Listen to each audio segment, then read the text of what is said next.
First is to trust your gut and just be confident. If you feel in yourself that you have this skill and talent, you probably do. And so the most important thing is to remember that there is someone else who would do it differently, but that doesn't mean that how you're doing it is incorrect. And if you exude confidence, then your clients will pick up on that confidence and they will in turn be confident with you.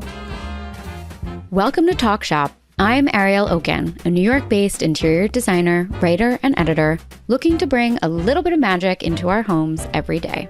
After years as a writer and editor in the interiors world, I founded my own editorial site, Fenimore Lane, in 2020, and the Talk Shop interview series was born. Each week, I delve into the personal experiences of the top interior designers and tastemakers around the globe.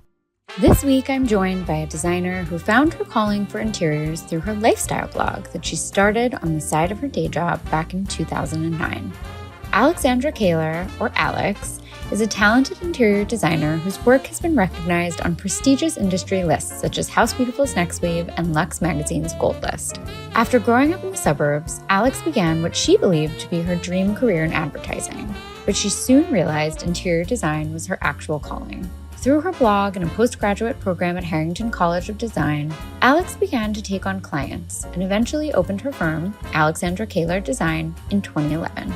Alex believes the most important element of design is to fill your home with things you love. Nothing should be too fragile or delicate that you can't enjoy it. If you ask Alex, a home is meant to be loved and lived in, and we agree. More than a decade out since founding her firm, Alex still calls Chicago home with her husband and children. Her beautiful work has been featured in numerous publications and websites, including House Beautiful, Domino, Luxe, Vogue, Chicago Tribune, and the Wall Street Journal. You can follow the behind the scenes of her own home renovation of a historic property in the Chicago suburbs and more on her Instagram account at Alex Kaehler Design. I'm so happy to have my friend on the show today, so please join me as we welcome Alex to the podcast. Alex, welcome to the podcast. I'm so excited to have you on. Thank you so much for having me. I'm so excited to be here. Oh my God, me too. Well, I'm sure you know, but to kick off the conversation, can you describe your style in 3 words or less? Okay, I had to really think about this one because I feel like so many of your guests have had really thoughtful, interesting answers. And so rather than think in aesthetic terms, I thought about what I really want my style to convey. So comfortable, livable, and meaningful. I love that. And it's true. I mean, ultimately, that's the end usage is the most important part, of it. Yeah. I love that. So for everybody listening, can you tell us a little bit about yourself and where you are at this point in your career?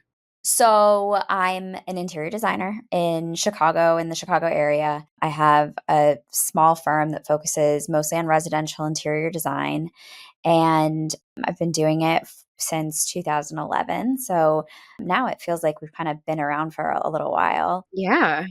Trying to do our best and enjoying it. And we're coming out with a book next year. So that's been a big focus of things. I know, which I'm so excited about, and I can't wait to see it. Well, walk us through your career so far, because you had a really interesting pivot into design, and I always love to talk about career pivots because I also pivoted into design. And so you sort of started out with your dream job in advertising, and then quickly kind of realized that design was your calling. And you were really early in the blog space. You started a lifestyle blog in 2009. What did that look like, and how did that sort of unfold, and how did you realize that design was really where you were meant to be? Yeah, it was definitely not a straight path for me. When I was a senior in college, I was ready for the workforce. I was never really a student. I never loved school, and I was excited to graduate and get a job and start working. And so I applied for jobs like a fiend my senior year, and I had dreams of being at a big advertising firm with a big name and big clients. And I ultimately landed at Ogilvy, which is a big Chicago firm. Yeah. And I was so excited. It felt like my dream job. It felt like everything I had been working towards. I started 3 days after I graduated college. There was no break for me. And I got there and I just pretty quickly realized it wasn't the fantasy, which is okay. And I think any job can feel that way sometimes. And so, but it's a visceral, it's so funny because I after grad school, I ended up at Edelman and I had the same visceral response. I was like, this is just not, it was like my dream job. I was so excited. And then I got there and I was like, oh, this is actually like not what I want to be doing. It's like, it was just not fulfilling. Well, and I think like marketing and advertising and PR has such a sexiness to it. And then you get there and you're like, oh, I'm working horrible hours. There is no sexiness once you're there. It's hard and the hours are long. And the hours are long and you're getting paid nothing. And like, listen, I was 22 and I was like, this is a place to start. And I was working on SC Johnson. And so I felt like that was really exciting to be on a big client like that with such a recognizable product. I worked mostly on the Glade fragrance line. And so aesthetically, I felt like, okay, this was at least I'm not doing like the cleaning products, you Yeah. know? And not that there's anything wrong with that. It just wasn't what I wanted to be working on. So after about a year, I just felt like I needed a little bit more of a creative outlet. It definitely was not like the creative job that I was thinking it was going to be because I was in account management. Yeah. And so I started a blog. And this was before Pinterest. And it was really just a place to collect images that you thought were beautiful and inspiring and make little collages on PowerPoint of outfits you wanted to wear. And it was really fun and it was creative and it was exciting and it felt like this perfect little side project for me. It was something that didn't require a ton of time. There was no advertising. It was just truly for enjoyment. And those were like the early days of it too. Yes, very early days of it. And it was this really wonderful community of people who were just supportive and excited for each other. So I was doing that. I did that for a while. And then I had a moment where it was just clear that my job at Ogilvy was not for the long term. And so I started interviewing at some boutique firms. And I felt like if I was at a boutique advertising agency or boutique marketing agency, I would get my hand in more of the parts that I was excited about. And that felt like the right path. And so I quit. And while I was interviewing at these other spots, and I was talking to one of my closest childhood friends who I've been best friends with since I was 2, she was like, listen, if you want to keep doing marketing, but you have this blog and it feels like it's turning into something kind of cool and all you write about is interior design and you've always loved interior design, like you were choosing bedding for me when we were 8 years old, which is true. I was like designing all my friends' dorm rooms before we left for college. Yeah, that was like me. Exactly. It's like you do know it's in there even if it's kind of buried, Yep. but all I needed was someone to just kind of say it and I was like, wow. Yeah, okay, done. Yeah. And I think within like 48 hours, I had applied to design school. That's amazing. Like I was 24. I did not have a lot of expenses other than just taking care of myself. So I got into Harrington College of Design, which is it was a design school in Chicago. It is no longer, but it was sort of the design school here. And I talked to a few people that I knew who had gone there and had really positive experiences. And I just dove in. I was so excited. And I think what also was really fun for me is that I kept blogging the whole time. And so I had this creative outlet that felt like it was sort of leading up to something. And that was really fun. And so all through design school, I worked on my blog. And then in my last semester of school, I got engaged and I was Aw. planning my wedding, and that felt like a really fun creative outlet. And I had one more class, which was like an AutoCAD details class.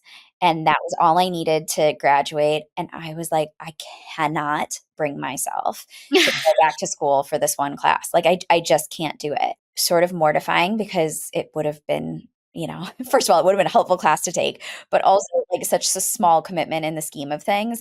But I just couldn't bring myself to do it. I've heard other stories of people. I think David Netto like has talked about how he like dropped out of architecture school or something. Okay, so I'm in good company. It's not, Yeah, it's not yeah, just it's very me. good company. And I really felt like so deeply that design was something you either had or you didn't. And school was great to put on your resume and it was great in helping you learn certain specific things, but it was not a mandatory for what I wanted to do. Yeah, I believe that. But I just remember being in one of my final presentations in school and my teacher asking me what my plan was after the semester. And well, I have this blog and someone reached out to me to design their bathroom and I might just kind of give it a go. she made me feel like it was the silliest waste of my time, like nothing would ever come from it. I hate that so much. It like incenses me. Me too. And but in a way it almost lit a fire under me because I was like, "You know what? I actually really think I can make something of this." And And I'm going to show you. yeah. Yeah, and I don't even remember who she was or, it was so meaningless in the scheme, but it was motivating. And so, I started putting a little bit more time and effort into my blog. And like I said, someone had reached out to me and said, we know you're just finishing up school and you don't have a resume or portfolio, but we really like your eye. And we have these two very builder grade bathrooms in our condo, and we just want to make them fun and have some personality. Would you help us? There was no construction involved. I didn't need to know anything technical. I had so much fun with it. We did a mural and we did wallpaper, and I had my mom's friend who's a photographer take a few pictures for my blog. All of the sudden, it was like that legitimized me Yeah. in a way that I was sort of like, okay, I can do something with this. And so I had some pictures taken of my apartment, and they were like little vignettes because at this point I'm 27 years old, and it's not like I have this super exciting space to share, but I felt like I'd put a lot of thought into it. And I just kept sharing on my blog. And all of a sudden, I realized like I kind of had a business and I had it by accident, but there was some traction there. Yeah. And so I decided to really commit. And I just was like in this, what I call like a constant intake mode. I just was like, I want to learn at every opportunity and talk to every person. And it was to the point where I was calling my mom's friend who was a designer and being like, how do I open an account at Schumacher? Like, what do I do? Yep.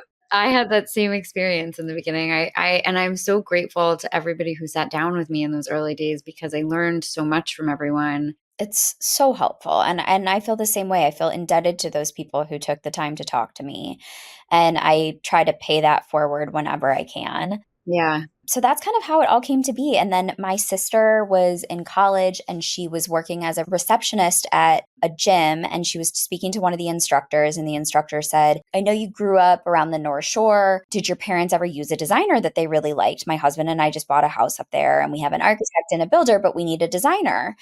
And my sister gave her my name, and I went to her and interviewed for this job, and I was totally straightforward and said, I have basically no portfolio to show you. Yeah. And you're going to kind of have to just be patient with me as we go through this, but I think we can make it amazing. She was incredible and had so much confidence in me when I didn't have it in myself. And I feel like I owe, honestly, most of my career towards her. And her and I have stayed friends all these years later. And she's so lovely. And I can tie so many of my clients over the years back to her and her referrals. And sometimes that's all it takes is just that one. Yeah, it just takes one project. We had a project very early on that similarly, like the client kind of knew that I was young and just starting, and she had done it a bunch of times. It was like a pied a terre for them. And she'd worked with designers before and she kind of knew the ropes herself, and she took a chance on me. It kind of kickstarted my career. And you just have to be so grateful for Yeah. those people who can spot an eye early on and say, you know what, I'm gonna give the person a chance and let them fly. It's awesome. It is. And I think, in their mind, they're probably like, hey, this is a bargain. And Yeah. and that's great. I was more than happy to be the bargain. And to your point, when you have a client who's been through it, like that can be an education. Yeah. Projects like that can really, you get lucky and they just kick off your whole career. In the blog space, what were those early days like? Like, have you found any specific learnings from the blog that you've been able to bring into your design?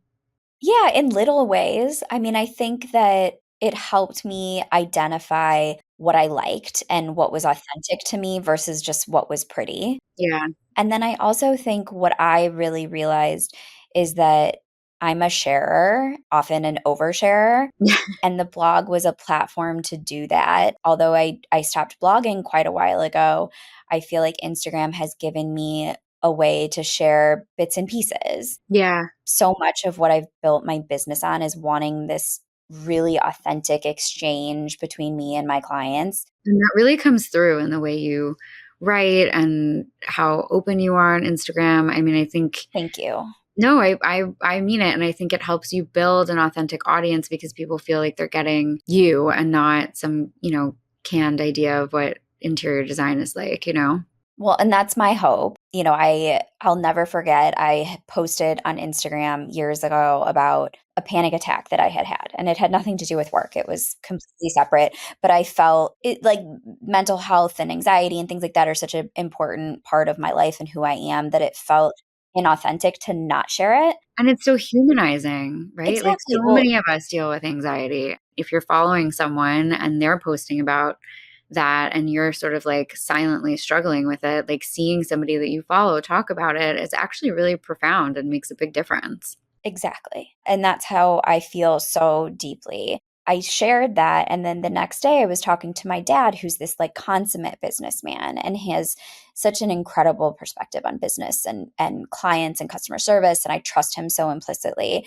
And he was like, you should be careful about sharing that kind of stuff because the last thing you want is a client to see it and think, like, ooh, is she going to have a panic attack when she's like at my house? Like, is this a vulnerability? And I looked at him and I was like, "I hear you, but if I have a client who's worried about that, then they're not my client. Like they're not it's not the person for me."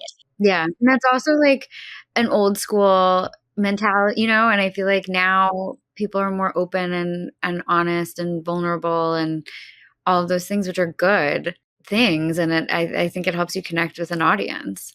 Yeah, that's my hope. And at the end of the day, I'm not a blogger, I'm not an influencer, I'm not trying to be one, but I am human and I'm putting a lot of my life out there on social media as a way to gather clients and have people become familiar with my work. And if I'm going to do that, I feel just a personal responsibility to do it in an authentic way. And I think there's a lot of people who build incredible social media followings without doing that. In some ways, I wish I was one of those people. It's just not true to me. I think it's really beautiful and I think it helps people feel like they know you. When if you're following, let's say there's so many inspiration accounts out there and they're just sort of like reposting other people's work and whatever and they're beautiful to follow, but you actually like have no idea who's behind. Right. People know who you are and they're following your behind the scenes of, from the beginning to end of what you're working on at a specific project, or you're sharing the behind the scenes of your book. Like people get excited about that stuff. And I personally love following you and love seeing what you post. Thank you. I really appreciate that. And I feel the same way about you. And I don't know your kids, but they're adorable and I love seeing pictures of them. And Thank I think it's you. just fun to your point, to get a face behind the name and understand where the perspective is coming from. Social media can be a tough and kind of toxic place when you're comparing all the prettiness. It feels important to me to kind of break that up with some of the real stuff. How do you think you've seen your design evolve over the last, decade plus? You started from a bathroom and now you're working on these unbelievable, ground up builds and full guts, and you've grown your business so much over the course of 10 plus years. How has it changed? And are there any specific projects you're particularly proud of too? Yeah, it has changed. And I think that, there are certain things that have stayed just true to me and my taste. But I think in the beginning, I was much more resistant to traditional design. I wanted something that felt a little bit more contemporary and a little bit more, I guess, modern in a way. I think part of that was my mom's influence and my mom's taste can err a little bit more modern. And so that was kind of what I was exposed to. But then my dad and my grandparents were uber traditional.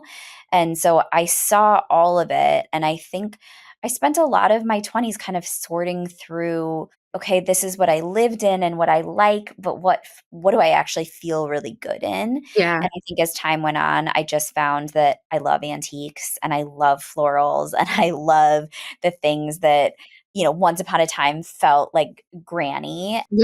Now I really embrace that. And there's still, I still have clients who come to me who want something a little bit more contemporary. And I love sort of pushing that boundary for myself. And I always add a lot of contemporary art. And I think, on the scale of traditional, I'm certainly not the most traditional of designers, but I kind of fall into that category in some ways. And I think that if you're a good designer, you're constantly evolving and, kind of like what I referred to before in that constant intake mode.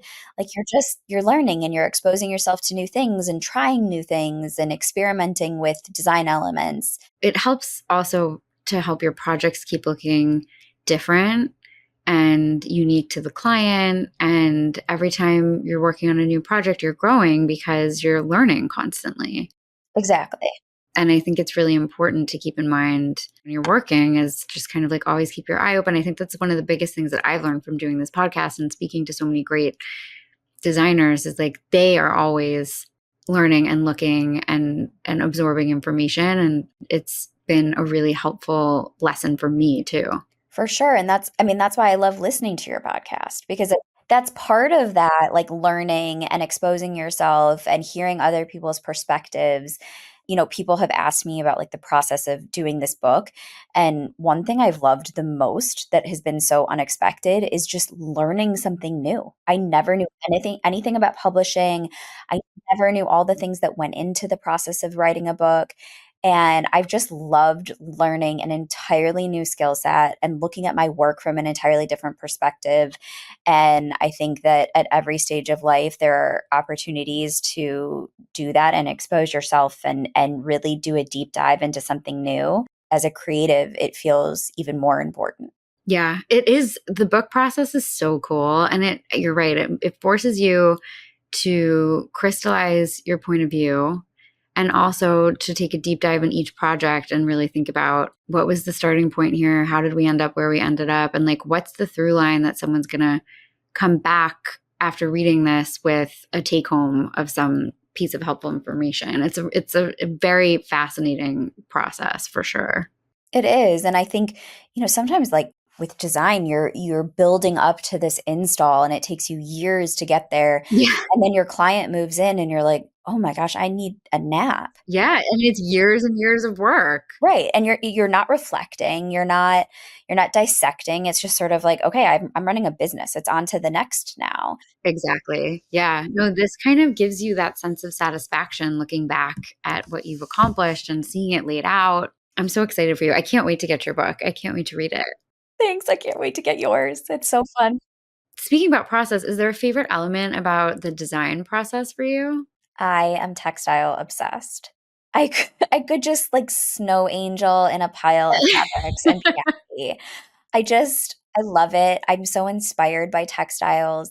I love all these little boutique, like tiny textile brands that are popping up. I know. It's really inspiring seeing all of the new, like I love Design Social because you find these great tiny brands that like you wouldn't know about otherwise.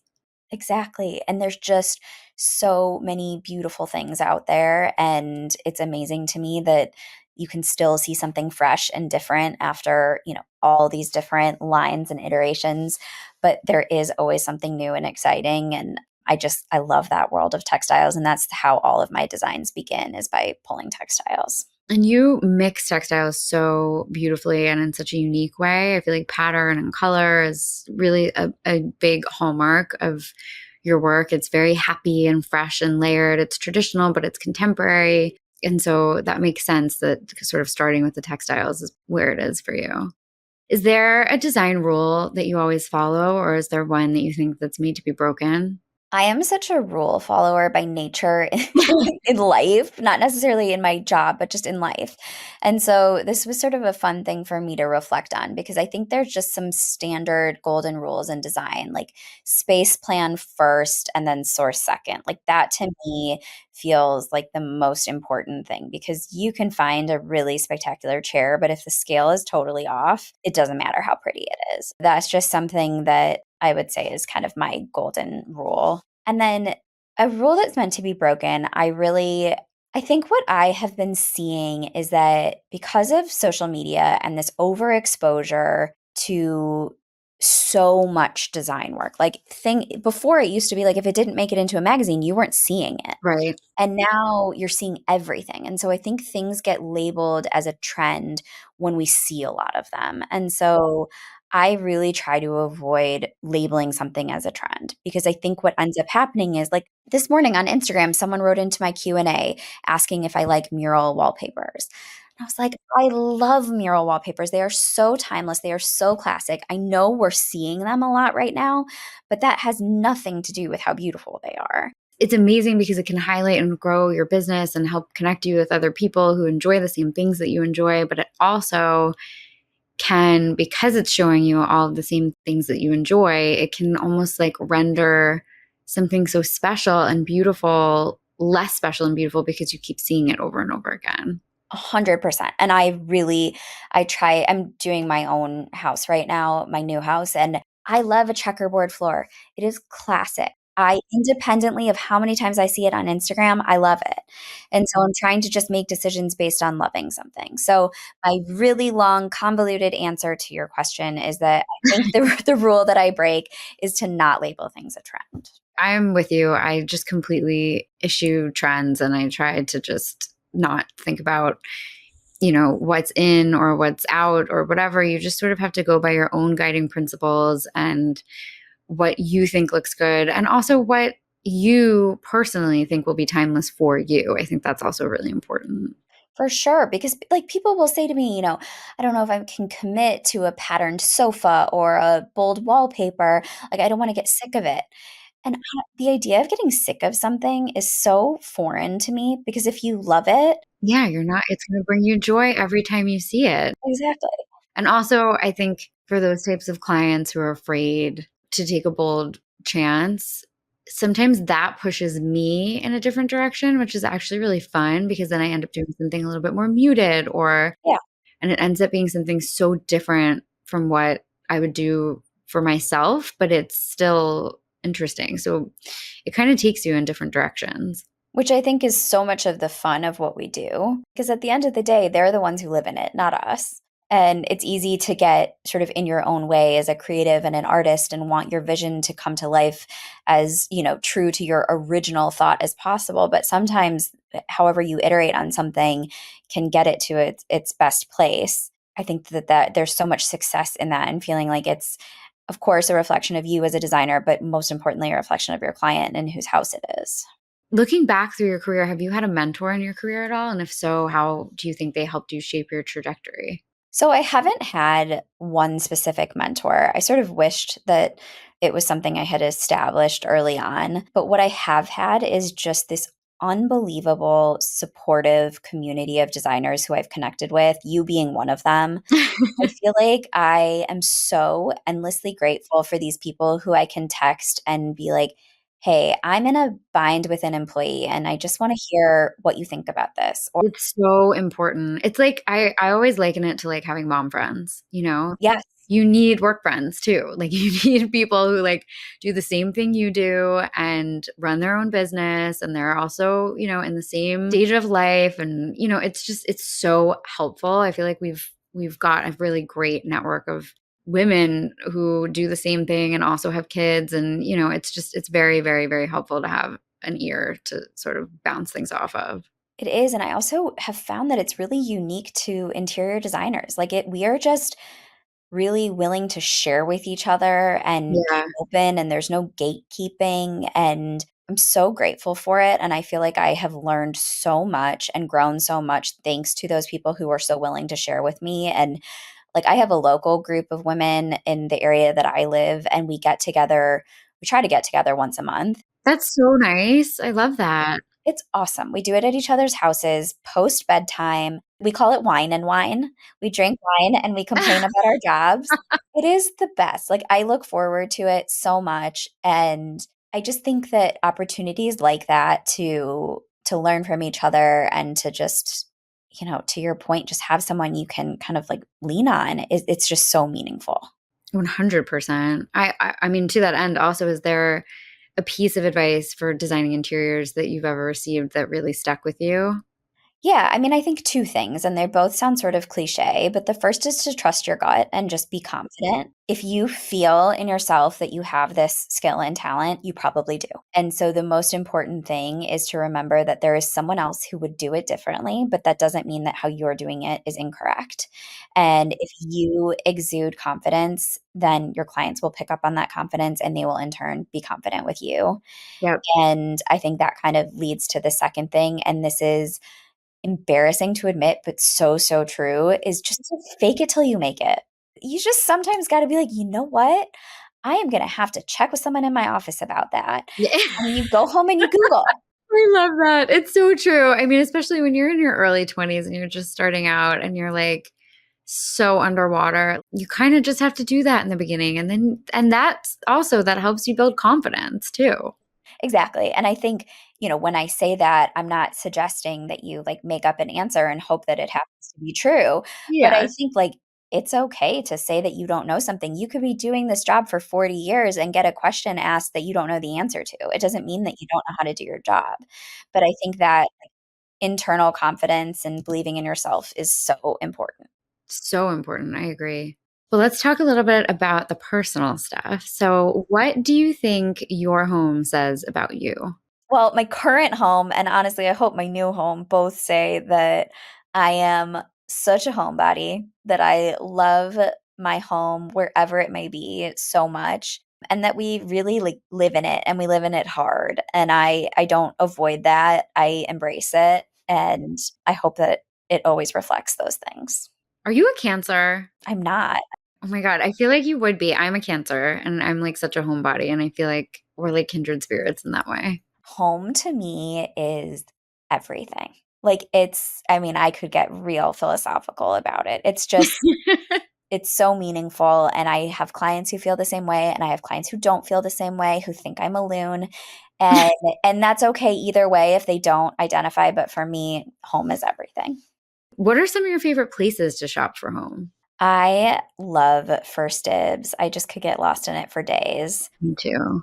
And live auctioneers and having the hunt of trying to find something and making sure you win it. It's so addicting. It's dangerous. I had a few it actually happened twice in a day, which is just so mortifying. But I have all this vintage jewelry that I follow on there, and there were a few pieces that I really liked, and it said that the estimated sale price would be, a gazillion dollars. And so I put in a much lower bid just so I would get notifications to see when it went live. Yeah. And I ended up winning two things in a day. No And way. I was like, "Oh gosh, I had no intention of buying these things." Oh It my was God. so irresponsible, It's really funny. but it was fun and an embarrassing but funny story. Where do you find most of your inspiration? I know it kind of varies, but I feel like everybody has such interesting answers to where they find their inspiration.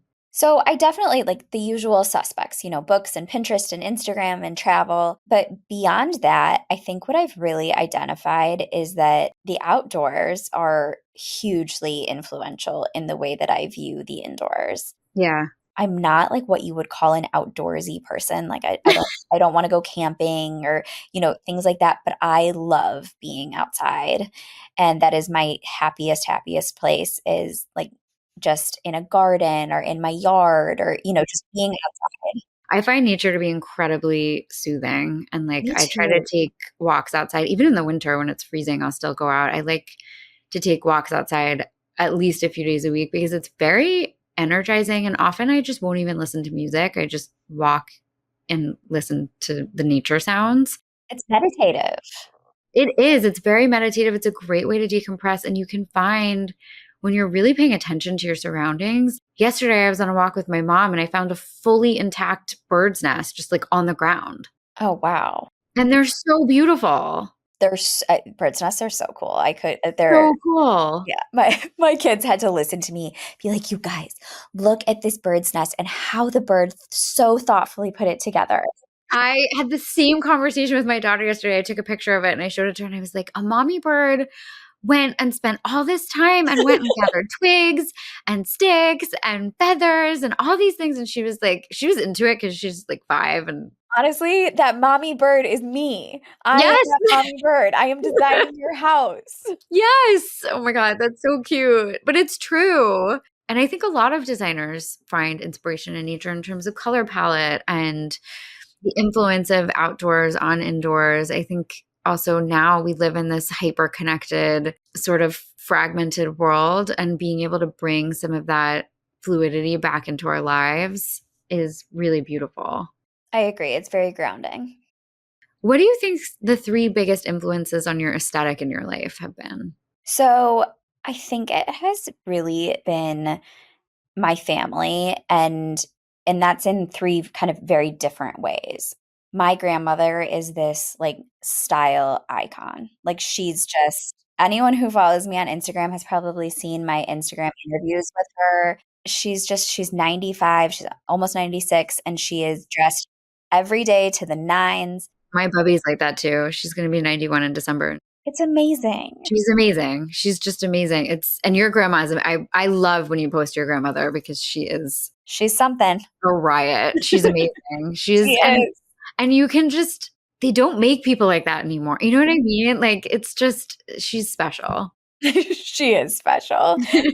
But she has always just had this really distinctive point of view on all things aesthetic, and whether I agree with her or not, I think she's just been a huge influence on me in that way. And then my mom and my dad, and I think the fact that they both love homes and interiors, but into very, very different interpretations of that. And I think seeing how they each designed their homes and made the decisions that went into decorating was really meaningful in my childhood, and just sort of watching them make those choices. And then my sisters. I'm one of three girls, and the three of us have the most different aesthetic preferences you could possibly have. Like we joke that we could dress up as each other for Halloween because we are so distinctly different. I loved the video you did with your sisters for the holiday last year for Hanukkah. It was so sweet. Thanks. It was really special. It was really special. It's nice. It was just such a heartwarming video. Thanks. It was fun to do, and I think, we have such different aesthetic preferences in our clothes, but also our interiors. And I think when someone has their own personal style so clearly defined, there's something really inspiring about it. Yeah, I agree with that. Like my sister who lives in Chicago, when I designed her house, she was like, there will be no white walls in this house. I know you like white. We are not using white in this house. I remember watching you post like the behind the scenes of doing your sister's house, and I was loving it. I mean, it's beautiful, and it turned out so special. It's so true to her. She has added piles and piles and piles of stuff since we finished and photographed it, and it's even more authentic to her now. And that's just her vibe. And I think like when you think about style influences, like those are the people who I think have the biggest impact, are, someone who just knows what they like. We always end our episodes with our take 10 rapid fire questions, which they have like nothing really to do with interior design, but I always like to ask them. I always love hearing people's answers. Right? It's like so fun. It's a little like voyeuristic. I think it's really fun to hear what people say. I agree. So what is your favorite food? Carbs, just all forms of carbs. I love that. Favorite drink? So I am really weird, and I really mostly just drink water, but if I'm having an alcoholic beverage, I'll either have rosé or a margarita. Love. I'm similar to you. Also, just since becoming a mom, I find it so much harder to drink now, like because I get up so early the next day. Yeah, I'm just tired all the time. And so it's like not appealing to me the way that it was when I was in my 20s. Exactly. Favorite film?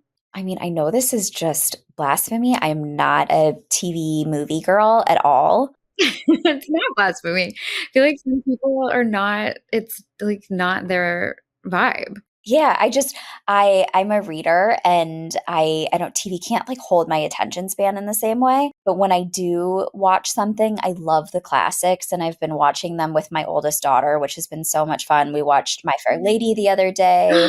That's so fun. Like she loved that. And so then we watched Gigi, and my 6-year-old son is really into musical theater. So we watched The Sound of Music and Wizard of Oz, and like, that's so cute. I love that. Those are my favorites. That's amazing. And also just getting them hooked on really old school classic films at a young age is so amazing. Yeah, there's definitely some like tricky things that you then have to explain to your 9-year-old daughter, like why, why Gigi is getting married to like her uncle, just some complicated dynamics. I know. I let my older daughter watch Parent Trap, which is not, it's a kid's movie, but still I was not prepared for the line of questioning. Even from Parent Trap, it was like, and then she tried to pierce my younger daughter's ear with an like And I was like, oh, maybe we were a little too young for that. Who would have thought? Favorite hotel? My favorite hotel is the Hotel de Russi in Rome. It has this little secret garden in the back, and it is just such an incredibly special place. Yeah, it is. That is a very special. It's like a hidden gem, I feel like. It really is. Favorite city? Okay, I'm gonna iterate on your question. Nantucket is my favorite destination. I'm not like cities are not always my jam, but I love to travel and Nantucket is my special place. Yeah, it should probably it shouldn't be just city. It should be favorite place to travel. Favorite bedding? So I have this Sephora Giza duvet that is my favorite in the whole entire world. Their bedding is really, really soft and super high quality. It's amazing. I think I've had to replace it maybe twice over the past 15 years, and it's magical. Tea or coffee, and how do you take it? Neither. I don't drink anything during the day other than water. Favorite playlist or thing to listen to? I have music going at all times and it runs the gamut. It's like I go from James Taylor to Vampire Weekend to like 90s country to Mozart. It's all over the board. I love it, all of it. I have it playing at all times. So I'll listen to like jazz and classical when I'm working, but if I'm working out, like God only knows what I'm listening to. 100%. And I turn on music like the second I wake up in the morning while I'm getting dressed, while I'm showering, I have music on. I love that. And now my kids are the same way, which is really fun. So it's like, my daughter's room has Taylor Swift playing at 7 a.m. My son's room has the Wizard of Oz soundtrack playing at 7 a.m. That's so Yeah, cute. it's a wide variety over here. Favorite weekend activity? Being outside with my family, whatever that means. That's so nice. I love that. And the last one, which is always the hardest, what is your favorite design book? David Adler Country Houses. Oh, that is a really good one. It's the best. And I live in David Adler land. And so they're like most of his houses are 10, 15 minutes away from where I live. There's a few in the town where I live. And they are just exquisite, top to bottom, the detail and the creativity. And so I just love seeing that book because a lot of those houses aren't in existence anymore. And so Mhm. it's fun to see the historic pictures and just get this overview of his career. Yeah, that is a really great one. Well, a final few words. What are you working on right now? I know we've got your book. Are there any other new projects that you can talk about? So I'm working on my own house renovation, which has been over a year in the making. And I'm just so excited about it. It's really been a fantasy of mine for a long time to find an old pre war house that just needed a full restoration. I've been loving following along. Thank you. I'm so excited. It's just been like a really magical experience. And obviously there's stressful things that happen and hiccups, but I think there's something about like this being my job. I'm so accustomed to those things. They don't even really faze me. Totally. I know. And obviously it's a little bit more stressful when it's my bank account and not my clients, but Yeah. it's all part of the process, and I think it's been really just a creatively challenging experience for me in a really fun way, and I can kind of go back and see like, oh, that client's mudroom that we did felt like it would make a lot of sense in this space, but I need a little bit more of this, and just pulling from all those experiences to try to create something that really works for my family. I'm so excited. We're moving the first week of January, so it's really coming up now. That's soon. That's so exciting. I can't wait to see it. I've been loving watching the behind the scenes that you've been posting, and it's so beautiful. Thank you. I went yesterday and they had started installing the kitchen, so that was really very exciting. That's huge. That's amazing. Well, really, I mean, this kind of piggybacks off of that, but advice for someone looking to define their own interior style, which I always love to hear what people say about that. I think just kind of going back to things that I've said already today, just learn as much as you can and don't ever feel like, oh, I've got this figured out. Nobody can teach me more than I already know. There's always new ways of looking at things. And I think that in any job that benefits you to just keep an open mind and learn from the people who are willing to teach, I think that just makes you great at your job and makes you successful in life. Yeah, I couldn't agree more. I think that's so true. I love that. Well, Alex, thank you so much for coming on. This was so fun. I love getting to talk to you in like this capacity because we're usually talking to each other, bouncing things off each other world. And this was so fun to do. It was. I loved it. I had so much fun chatting with you. Me too. Well, where can listeners find more about you and your firm? Well, if they want to hear about me and my design and my anxiety, they can go to my Instagram, which is Alex Kaehler Design, and they'll see lots of me there. I love it. And your book is out fall of 25. Fall of 25. It's Monticelli Fightin, and I am just so excited to share. There's a ton of new work in there that I haven't been able to share, and just a unique sort of take on a traditional design monograph. So it'll be really fun. Can't wait. Well, congratulations. And thank you so much again for coming on. And I hope I get to see you soon. Thank you so much for having me. That's a wrap for this week's episode of Talk Shop. Thanks for listening. We'll be back next week with more thoughtful discussions and amazing guests. Follow us on Apple Podcasts, Spotify, and YouTube so you never miss an episode. And of course, follow me at Ariel Okin. See you next week.